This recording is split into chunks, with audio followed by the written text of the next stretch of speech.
Muito baixo. Vamos lá.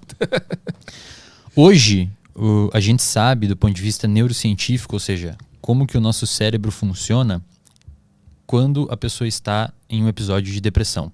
Tá? E a gente sabe também como que o cérebro de uma pessoa estressada funciona.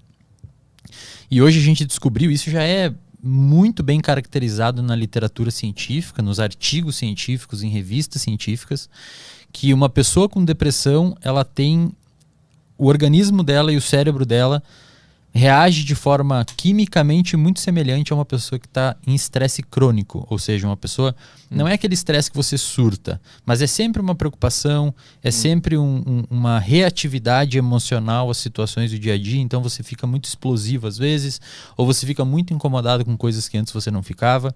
Esse padrão de comportamento, hoje, é o principal... Isso aqui muita gente não sabe, mas o estresse hoje é o principal fator de risco para o desenvolvimento de depressão. Porque ele fica vindo tipo em doses pequenininhas? Exatamente. Não tão pequenas, porque em doses pequenas ele é protetor. Foi o que eu vi no meu mestrado. O que eu fiz? Eu induzi estresse em laboratório e esses organismos, eu trabalho com modelo animal, esses organismos desenvolvem depressão ou alguma coisa muito parecida com depressão, porque eles não falam, então não tem como a gente saber se é realmente depressão. Isso, mas são ratos? São ratos, modelos animais. Só para deixar claro, a gente passa por todo um comitê de ética em uso animal, é tudo bem regulamentado lá pela federal. A gente vê que esses animais desenvolvem um fenótipo de depressão, ou seja, um comportamento tipo depressivo. E quando você vê o cérebro desses animais, é muito parecido com o que acontece em cérebro de pessoas com depressão. Então existe uma translação muito bacana, é muito parecido realmente. Então a gente vê primeiro que o estresse leva os animais, o estresse crônico leva os animais a desenvolver depressão.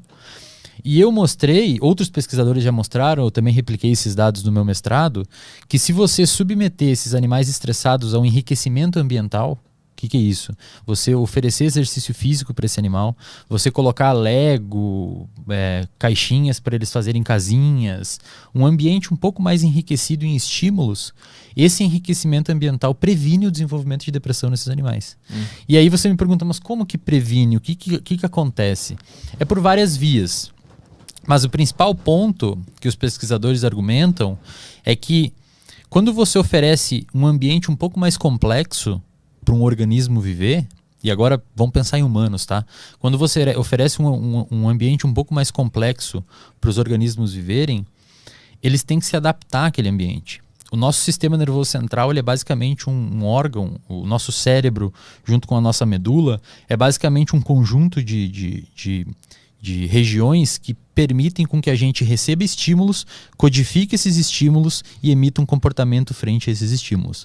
Então, por exemplo, quando você está fazendo uma piada, você é humorista, quando você está fazendo uma piada no stand-up, você está praticando aquilo e você está recebendo de volta um feedback se está funcionando ou não. Se está funcionando, você pode começar a investir mais naquele trajeto da sua piada, porque a galera está te dando um feedback positivo. Quando você está tocando violão, você erra uma nota, o seu ouvido escuta isso, interpreta, codifica e você ajusta o controle motor da sua mão para tentar fazer uma nota certa. Tá? Então, você submeter um organismo a um ambiente um pouco mais enriquecido é um pouco estressante, porque você tem que lidar com essas situações. E esse pequeno estresse, em pequenas doses, protege o animal para um estresse futuro. É mais ou menos aquela pessoa que se virou muito na vida